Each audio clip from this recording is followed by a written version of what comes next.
Good morning. Christian greetings to each one of you here today. I thought if you'd all put your hands up, maybe I'd get off, but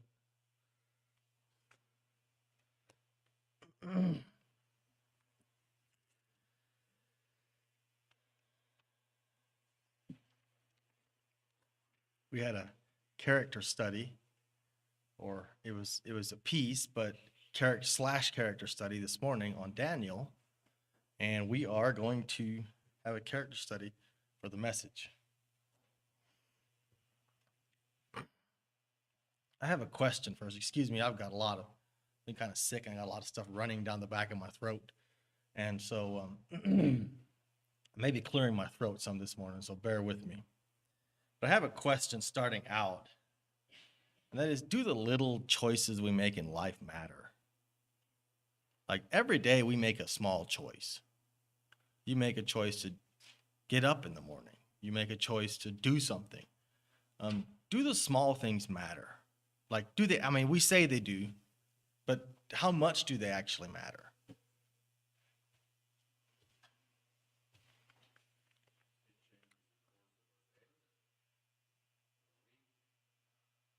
Thank you. Thank you. Changes the course of our day. It can change the course of our week. And inherently, it somehow, in a little way, changes the course of our life. Like if you think back and you go, wow, if I would have decided to do this instead of this at some point in time in my past, where would you be today? You might not be where you're at right now if you would have made that small different decision. Turn your Bibles with me to Judges chapter 13. Now, in this character study, we're going to do a lot of passage reading. And our character study is on Samson. And I think we can learn a lot from Samson. And in my discussion this morning, I am in no way elevating myself above any of Samson's decisions, because we're going to dive in, and Samson made a lot of very, very poor decisions. But we're going to talk about Samson. We're going to start in Judges 13, verse 1. Again, the children of Israel did evil in the sight of the Lord, and the Lord delivered them into the hand of the Philistines for 40 years. Now there was a certain man from Zorah, of the family of the Danites, whose name was Manoah, and his wife was barren and had no children. And the angel of the Lord appeared to the woman and said to her, Indeed, now you are barren and have borne no children, but you shall conceive and bear a son. Now therefore, please be careful. And I'm reading out of the New King James Version, so it might be a little bit different if you're reading in the King James Version. Now therefore, please be careful not to drink wine or similar drink, and not to eat anything unclean. For behold, you shall conceive and bear a son, and no razor shall come upon his head, for the child shall be a Nazarite to God from the womb, and he shall begin to deliver Israel out of the hand of the Philistines. So the woman came and told her husband, saying, A man of God came to me, and his countenance was like to the countenance of an angel of God, very awesome. But I did not ask him where he was from, and he did not tell me his name. And he said to me, Behold, you shall conceive and bear a son.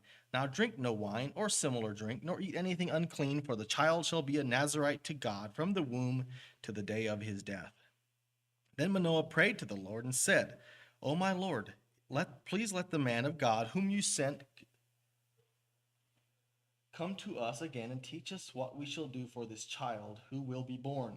And God listened to the voice of Manoah, and the angel of God came to the woman again as she was sitting in the field, but Manoah, her husband, was not with her. Then the woman ran in haste and told her husband, and said to him, Look, the man who came to me the other day has just now appeared to me. So Manoah arose and followed his wife. When he came to the man, he said to him, Are you the man who spoke to this woman? And he said, I am. And Manoah said, Now let your words come to pass. What will be the boy's rule of life and his work? So the angel of the Lord said to Manoah, Of all that I said to the woman, let her be careful.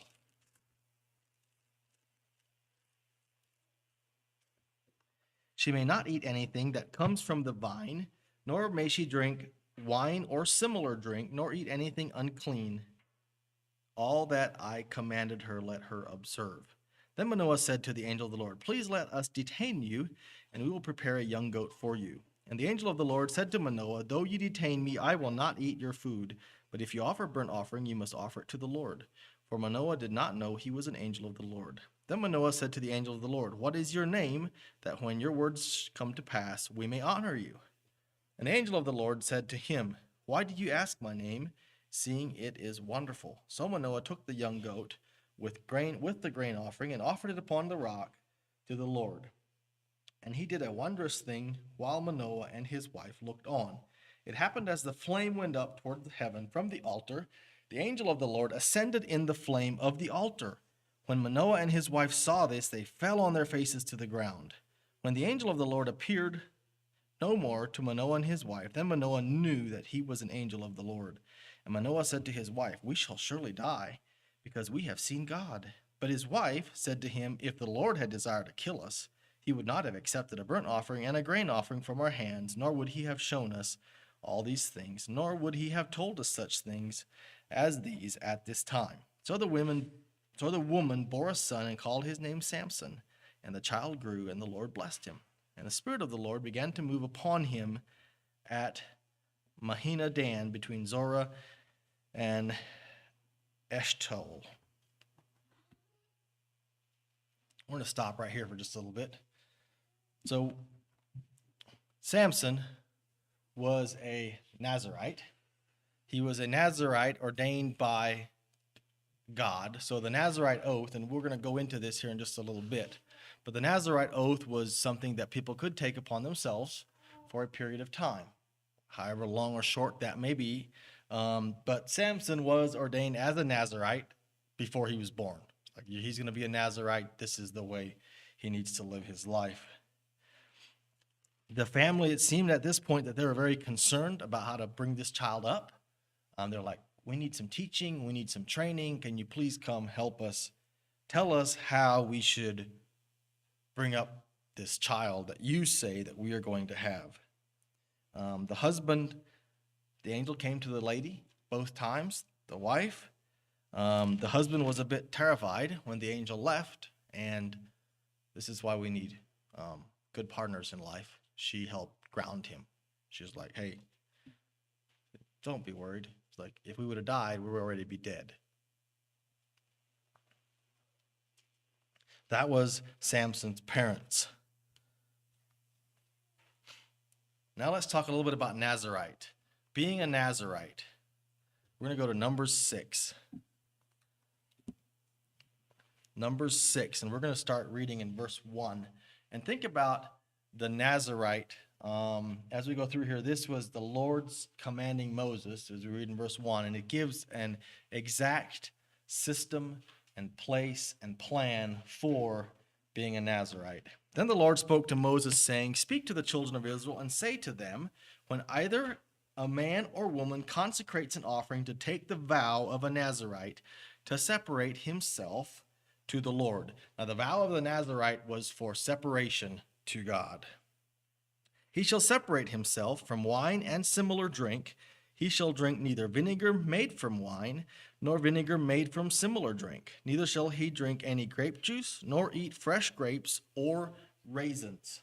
All the days of his separation he shall eat nothing that is produced by the grapevine, from seed to skin. All the days of the vow of his separation, no razor shall come upon his head until the days are fulfilled for which he separateth himself to the Lord. He shall be holy. Then he shall let the locks of the hair of his head grow. All the days that he separates himself to the Lord, he shall not go near a dead body. He shall not make himself unclean, even for his father or his mother, for his brother or his sister. For when they die, because his separation to God is on his head. All the days of his separation he shall be holy to the Lord. And if anyone dies very suddenly beside him, and he defiles his consecrated head, then he shall shave his head on the day of his cleansing. On the 7th day he shall shave it. And on the 8th day he shall bring 2 turtle doves or 2 young pigeons to the priest to the door of the tabernacle of meeting. And the priest shall offer one as a sin offering, and the other as a burnt offering, and make atonement for him, because he sinned in regards to the corpse. He shall sanctify his head the same day. He shall consecrate to the Lord the days of his separation, and bring a male lamb in its first year as a trespass offering. But the former days shall be lost, because his separation was defiled. Now this is the law of the Nazarite. When the days of his separation are fulfilled, he shall be brought to the door of the tabernacle of meeting, and he shall present his offering to the Lord, one male lamb in its first year without blemish as a burnt offering, one ewe lamb in its first year without blemish as a sin offering, one ram without blemish as a peace offering, a basket of unleavened bread, cakes of fine flour mixed with oil, unleavened wafers anointed with oil, and their grain offering with their drink offerings. Then the priest shall bring them before the Lord and offer his sin offering and his burnt offering. And he shall offer the ram as a sacrifice of a peace offering to the Lord with the baskets of unleavened bread. The priest shall also offer its grain offering and its drink offering. Then the Nazarite shall shave his consecrated head at the door of the tabernacle of the meeting. And he shall take the hair from his consecrated head and put it on the fire which is under the sacrifice of the peace offering. And the priest shall take the boiled shoulder of the ram, one unleavened cake from the basket, and one unleavened wafer, and put them upon the hands of the Nazarite after he has shaved his consecrated hair. And the priest shall wave them as a wave offering before the Lord. They are holy for the priest, together with the breast of the wave offering and the thigh of the heave offering. After that, the Nazarite may drink wine. This is the law of the Nazarite who vows to the Lord the offering for his separation. And besides that, whatsoever else his hand is able to provide, according to the vow which he takes, so must he do according to the law of his separation.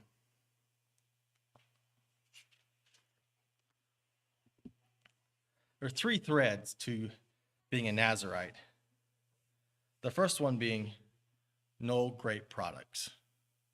Nothing even remotely related to grapes, from the seed all the way to the husk and anything and everything in between. The second one was no cutting of the hair. Did not cut their hair. The third one was absolutely zero contact with dead bodies. That was the third thread. There was three threads to this. Could not even go near the dead body of a family member. And if you did happen to go near it, as we read, you had to go through all that consecration process of, it actually calls it a sin because you failed. So you had to actually go in and be reconsecrated to go back to being back to fulfilling the Nazarite vow.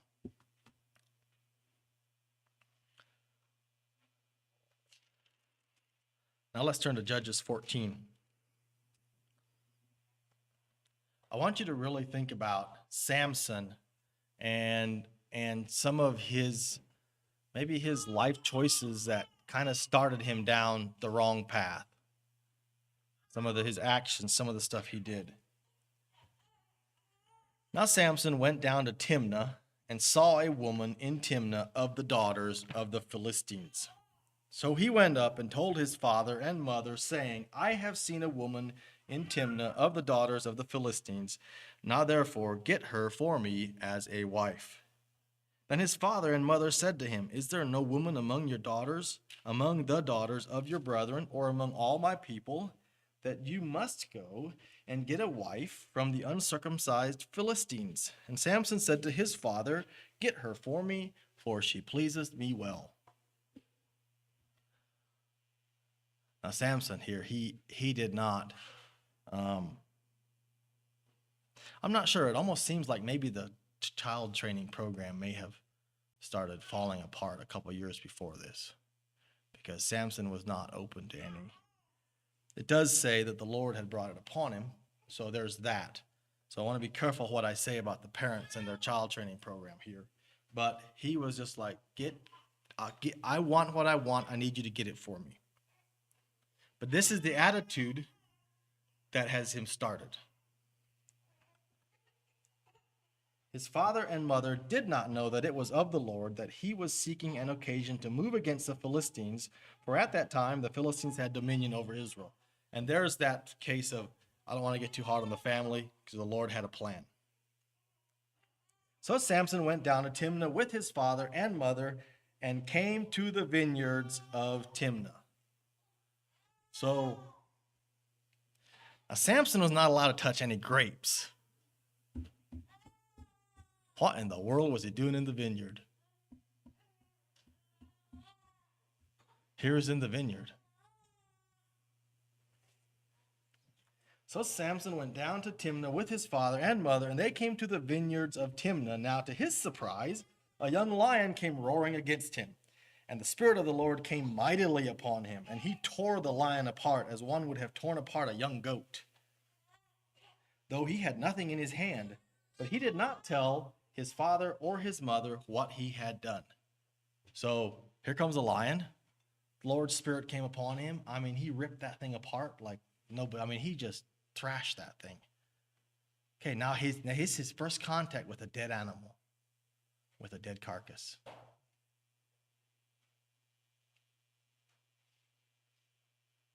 What did he do? You see him go and make him sacrifices? So then he went down and talked with the woman, and she pleased Samson well. And after some time, when he returned to get her, he turned aside to see the carcass of the lion. And behold, a swarm of bees and honey were in the carcass of the lion.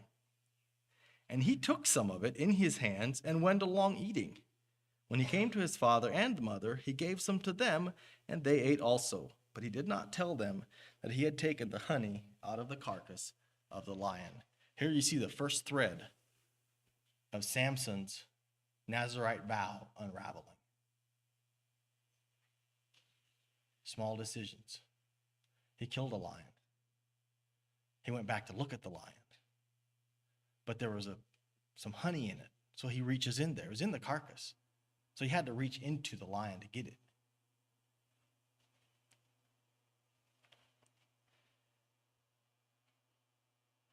So his father went down to the woman, and Samson gave a feast there, for young men used to do so. And it happened. Now, so this feast that was before the wedding, especially in the Philistines, always had wine and strong drink. There was wine and there was strong drink in these feasts. There was something that went with the feasts. Samson threw the feast, for young men used to do so. And it happened when they saw him that they brought 30 companions to be with him. Then Samson said to them, "Let me pose a riddle to you. If you can correctly solve it and explain it to me within 7 days of the feast, then I will give you 30 linen garments and 30 changes of clothing. But if you cannot explain it to me, then you shall give me 30 linen garments and 30 changes of clothing." And they said, "Pose your riddle, that we may hear it." So he said to them, "Out of the eater came something to eat, out of the strong came something sweet." Now for 3 days they could not explain the riddle. But it came to pass on the 7th day that they said to Samson's wife, "Entice your husband, that he may explain the riddle to us, or else we will burn you and your father's house with fire. Have you invited us in order to take what is ours? Is that not so?" Then Samson's wife wept on him and said, "You only hate me. You do not love me. You posed a riddle to the sons of my people, but you have not explained it to me." And he said to her, "Look, I have not explained it to my father or my mother. Why should I explain it to you?" Now she had wept on him the 7 days while their feast lasted. And it happened on the 7th day, he told her, because she pressed him so much. Then she explained the riddle to the sons of her people. Now I have a question. Do you think that if Samson had that amount of regard for his Nazirite vow, that he happily touched dead animals, do you think he didn't drink in this party? There's no reason to think that he didn't. Second thread.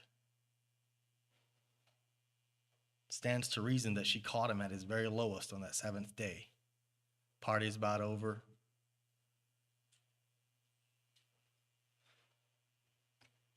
So the men of the city said to him on the 7th day before the sun went down, "What is sweeter than honey, and what is stronger than a lion?" And he said to them, "If you had not plowed with my heifer, you would not have solved my riddle." Then the Spirit of the Lord came upon him mightily, and he went down to Eshkelon and killed 30 of their men, took their apparel, and gave the changes of clothing to those who had explained the riddle. So his anger was aroused, and he went back up to his father's house. And Samson's wife was given to his companion, who had been his best man.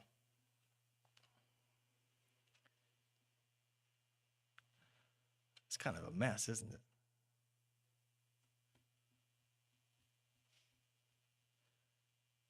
After a while, I don't know how much longer this was, time of the wheat harvest, it happened that Samson visited his wife with a young goat, and he said, "Let me go into my wife into her room." But her father would not permit him to go in. Her father said, "I really thought that you thoroughly hated her.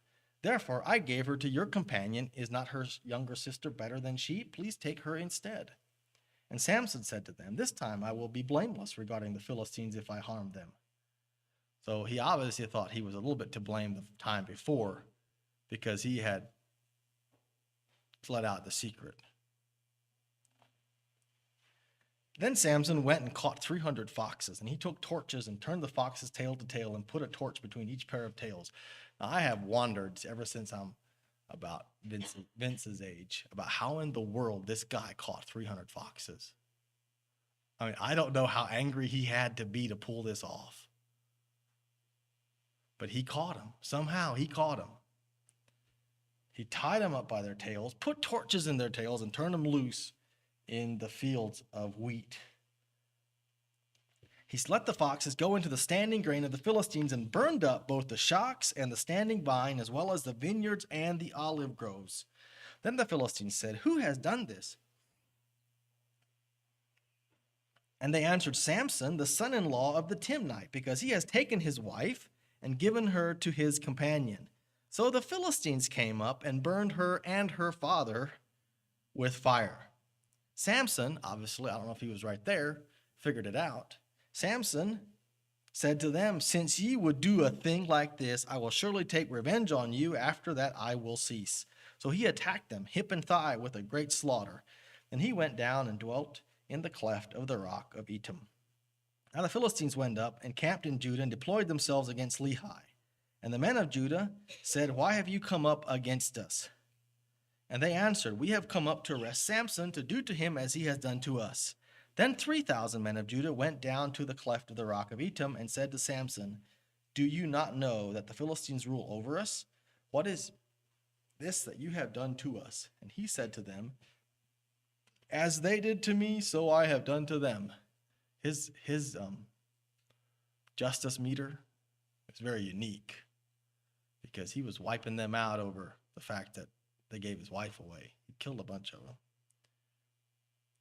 But they sent 3,000 men down there to talk with him. Can you imagine how many people that is?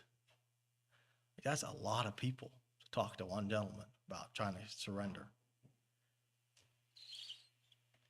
And they said to him, "We have come down to arrest you, that we may deliver you into the hand of the Philistines." And Samson said to them, "Swear to me that you will not kill me yourselves." So he did have respect for his people. And he was like, I'll go with you. Just promise me that you're not going to kill me, that you are not going to kill me. So they spoke to him, saying, "No, but we will tie you securely and deliver you into their hands, and we will surely not kill you." And they bound him with 2 new ropes and brought him up from the rock. When he came to Lehi, the Philistines came shouting against him. Then the Spirit of the Lord came mightily upon him, and the ropes that were on his arms became like flax that is burned with fire, and his bonds broke loose from his hands. And he found a fresh jawbone of a donkey, reached out his hand, took it, and killed 1,000 men with it. I wonder how fresh this jawbone was. Do you think he took it off the donkey? Like, was it that fresh? Did the donkey still have it when he took it? No, I don't know. But he took that jawbone and he wiped out a bunch of people. Again, contact with the dead. Again, against his Nazirite vow. With the jawbone of a donkey, heaps upon heaps, with the jawbone of a donkey, I have slain 1,000 men. And so it was, when he had finished speaking, that he threw the jawbone from his hand and called that place Ramoth Lehi. And when he became very thirsty, and so he cried out to the Lord and said, "You have given this great deliverance by the hand of your servant, and now I shall die of thirst and fall into the hand of the uncircumcised." So God split the hollow place that is in Lehi, and water came out, and he drank, and his spirit returned, and he revived. Therefore he called its name En Hakor, which is in Lehi to this day. And he judged Israel 20 years in the days of the Philistines.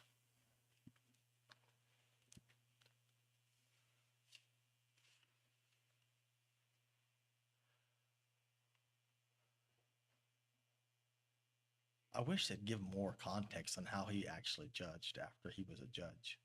It'd be interesting to know what some of his decisions were and how that played out, because it seemed like up to now he was having some trouble finding himself. But the Lord was going to use him to deliver the children of Israel. 20 years go by. He's their judge. He judged Israel 20 years. His story resumes, chapter 16, verse 1. Now Samson went to Gaza, saw a harlot there, and went into her. And when the Gazites were told, "Samson has come here," they surrounded the place and lay in wait for him all night at the gate of the city. They were quiet all night, saying, "In the morning, when it is daylight, we will kill him." And Samson lay low till midnight. Then he arose at midnight, took hold of the doors of the gate of the city and the 2 gateposts, pulled them up, bar and all, put them on his shoulders, and carried them to the top of the hill that faces Hebron. So Samson, his lust and his carnal desires got the best of him again. And he went down to Gaza. He figured out that they were waiting on him.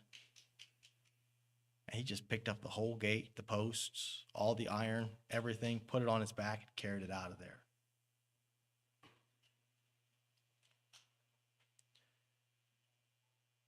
Verse 4.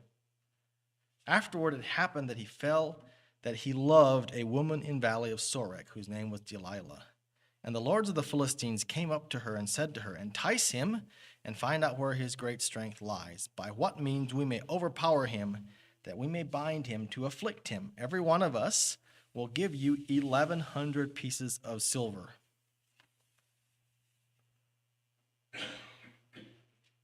So Delilah said to Samson, "Please tell me where your great strength lies, and with what you may be bound to afflict you."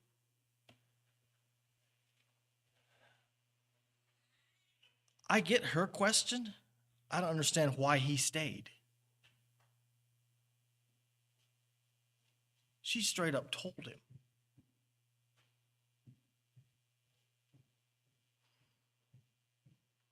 Do you think that his previous small choices played an effect in his capacity to make a good decision here?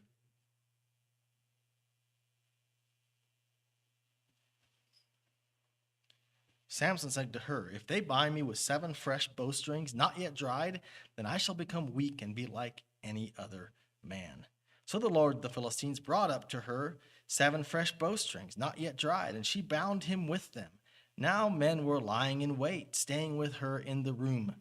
And she said to him, "The Philistines are upon you, Samson." And he broke the bowstrings as a strand of yarn breaks when it touches fire. So the secret of his strength was not known. And Delilah said to Samson, "Look, you have mocked me and told me lies. Now please tell me what you may be bound with." So he said to her, "If they bind me securely with new ropes that have never been used, then shall I become weak and be like any other man."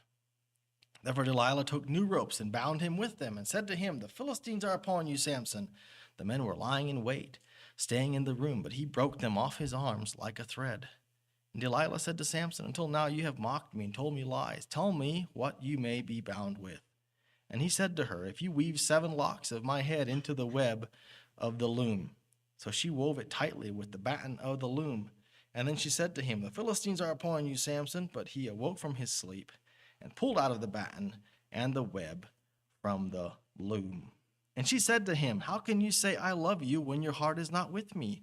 You have mocked me these 3 times. You have not told me where your great strength lies." And it came to pass, when she pestered him daily with her words and pressed him, so that his soul was vexed to death. Samson had got himself into a real predicament. And it's easy for us to see from here. But in his situation, he had walked down this path. He'd walked down this path. He had horrible taste in women. He had not made wise choices. He's bad influence. He was in bad influences. 3 times she said, hey, how can we tie you up so that we can harass and persecute you? So he made fun of it and made a joke out of it.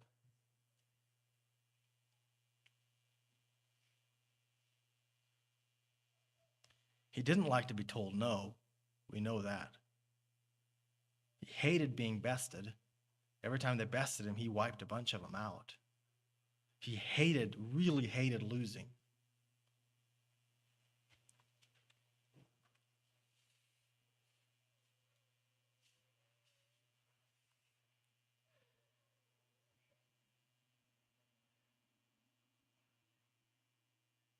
His soul was vexed. He told her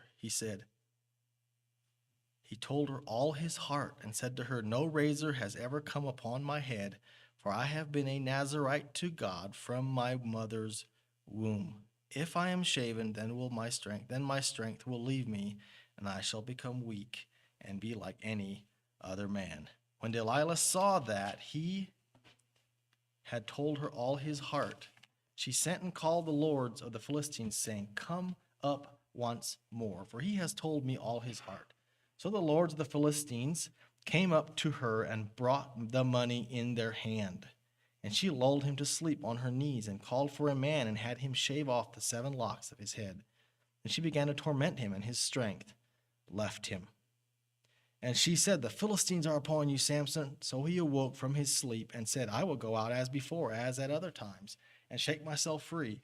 But he did not know that the Lord had departed from him. He had walked the line and pushed the line. And he never even caught the moment the Lord was no longer with him. Totally missed it.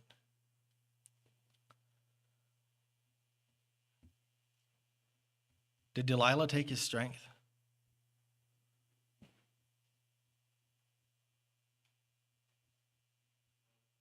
No. She just held a mirror up in front of him and showed what had happened already a long time before that. Maybe 20-some years before that, when it first started unraveling on his vow. Then the Philistines took him, put out his eyes, brought him down to Gaza. They bound him with bronze fetters, and he became a grinder in the prison. However, the hair of his head began to grow again after it had been shaven.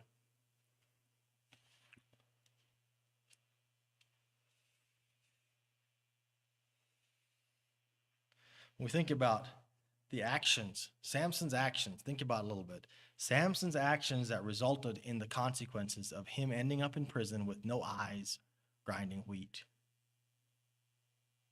It's kind of a long list of things. It was nothing really you could say that it was like one monumental thing. It was just kind of an accumulation of life choices.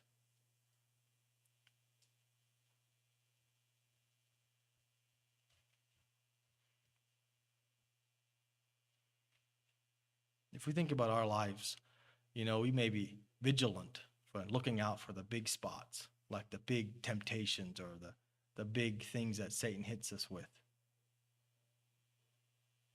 Rarely does the falling start there.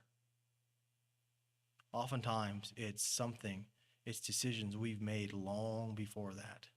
It's little compromises that we may or may not make. It starts at the vineyard, something small, tame. It's like, oh, he's just walking through it. Just walking through the vineyard. I didn't touch any grapes. Or he killed the lion to start with. Did he consecrate himself right after that?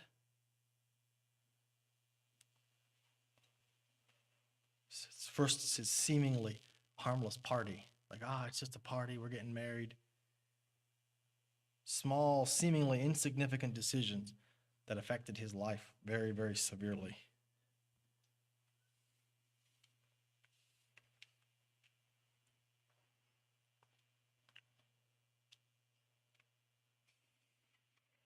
Matthew 7, verse 24. This is maybe some self-reflection for us. Matthew 7, verse 24 says,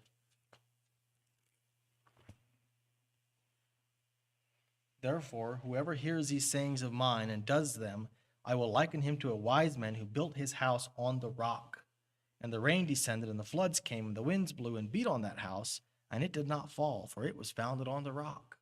Like everything, all the decisions were made right. It was founded on the rock from the get-go. "And everyone who hears these sayings of mine and does them not will be like a foolish man who built his house on the sand. And the rains descended, the floods came, the winds blew and beat on that house, and it fell. And great was the fall of it." Luke 16:10. When you think about, do small things matter?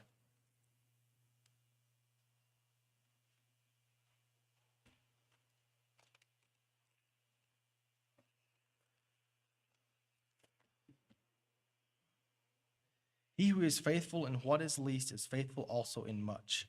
And he who is unjust in what is least is unjust also in much." I'm going to read a passage in Ephesians 2. I'm going to start in verse 1, because we all have to deal with the carnal nature. We were all lost on our own. We can't look at Samson and say that we'd be any better, except by this. In Ephesians 2, "And you he made alive, who were dead in trespasses and sins, in which you once walked according to the course of this world, according to the prince of the power of the air, and the spirit who now works in the sons of disobedience, among whom also we all once conducted ourselves in the lusts of our flesh, fulfilling the desires of the flesh and of the mind, and were by nature children of wrath, just as the others. But God, who is rich in mercy, because of his great love with which he loved us, even when we were dead in trespasses, made us alive together with Christ. By grace you have been saved, and raised us up together, and made us sit together in the heavenly places in Christ Jesus, that in ages to come he might show the exceeding riches of his grace in his kindness toward us in Christ Jesus. For by grace you have been saved through faith, that not of yourselves, it is the gift of God, not of works, lest any man should boast. For we are his workmanship, created in Christ Jesus for good works, which God prepared beforehand, that we should walk in them." I want to back up to verse 8. "For by grace ye have been saved through faith." Okay, bring us to another very interesting piece. Let's go to Hebrews chapter 11, which is the faith chapter.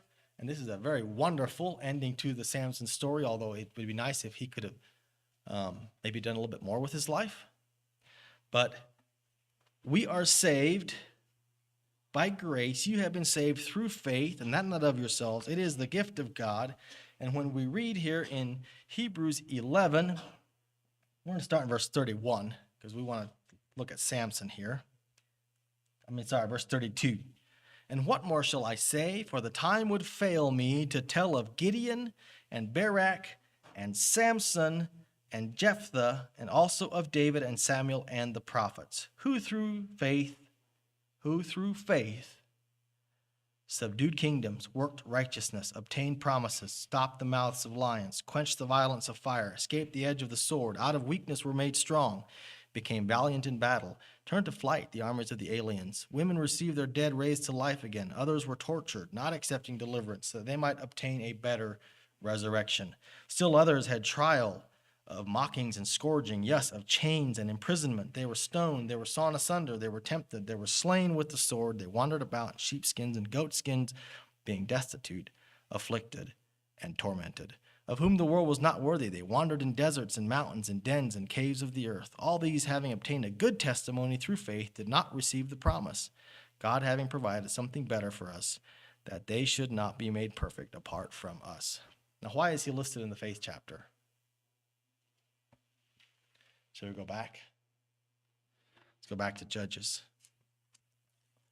Why is Samson listed in the faith chapter? We're going to start in verse 23, Judges 16, verse 23. Now the lords of the Philistines gathered together to offer a great sacrifice to Dagon their god and to rejoice. And they said, Our God has delivered into our hands Samson the enemy. And the people saw him. They praised their God, for they said, Our God has delivered into our hands our enemy, the destroyer of our land, the one who multiplied our dead. So it happened when their hearts were merry that they said, Call for Samson, that he may perform for us. So they called for Samson from the prison, and he performed for them, and they stationed him between the pillars. Then Samson said to the lad who held him by the hand, Let me feel the pillars which support the temple, so that I can lean on them. Now the temple was full of men and women. All the lords of the Philistines were there, about 3,000 men and women on the roof, watching while Samson performed. Then Samson called out to the Lord, saying, O Lord God, remember me, I pray. Strengthen me, I pray, just this once, O God, that I may with one blow take vengeance on the Philistines for my 2 eyes. I don't know, there's some assumption here on my part, but I would say that while Samson was grinding corn, he was also revisiting a lot of his life's choices. Because we tend to do that when we're in affliction. At least I do. I tend to revisit my what I could be doing different, or what I should have done differently. And he may have recognized, and he may have turned back to God, obviously, throughout this time. Turned back to God. Samson took hold of the 2 middle pillars which supported the temple, and he braced himself up against them, one on the right hand, and the other on the left. And then Samson said, Let me die with the Philistines. And he pushed with all his might. And the temple fell on the lords and all the people who were in it, so that the dead he killed in his death were more than he had killed in his life. And his brothers and all his father's household came down and took him and brought him up and buried him between Zorah and Eshtaol in the tomb of his father Manoah. He judged Israel 20 years. In some ways, with the fact that he is in the faith chapter, his life almost points more towards the mercy and the goodness of God. Even in his decisions that led him down the wrong path, he turned back to God. He turned back to God through faith. And I just want to read that verse one more time in Ephesians. For by grace you have been saved through faith, and that not of yourselves, it is the gift of God, not of works, lest any man should boast. For we are his workmanship, created in Christ Jesus, for good works which God prepared beforehand, that we should walk in them.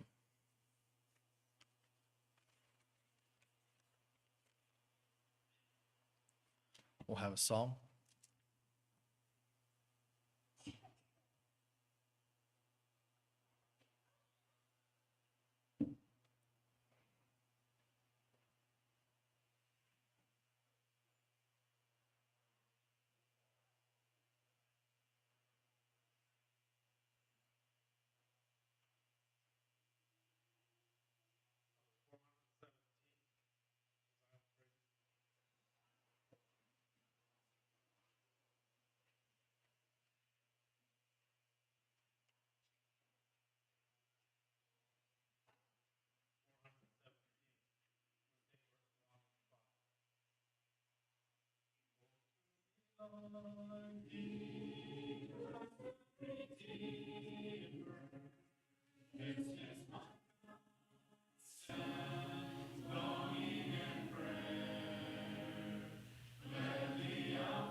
So are the choices you making today affecting you for tomorrow? I think we all know they are, but which way are they affecting you?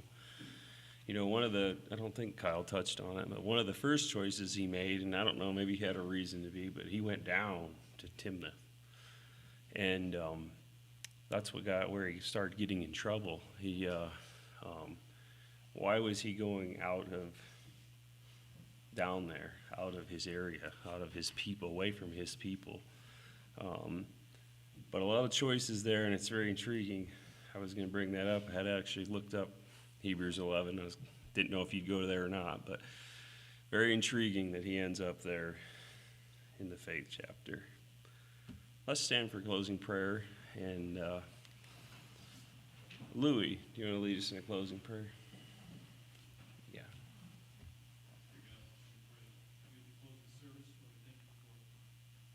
Bringing us together this way, allowing us to hear your word and pray that you would help us to apply it to our lives. We can take a lesson from Samson's life and use it to better our own.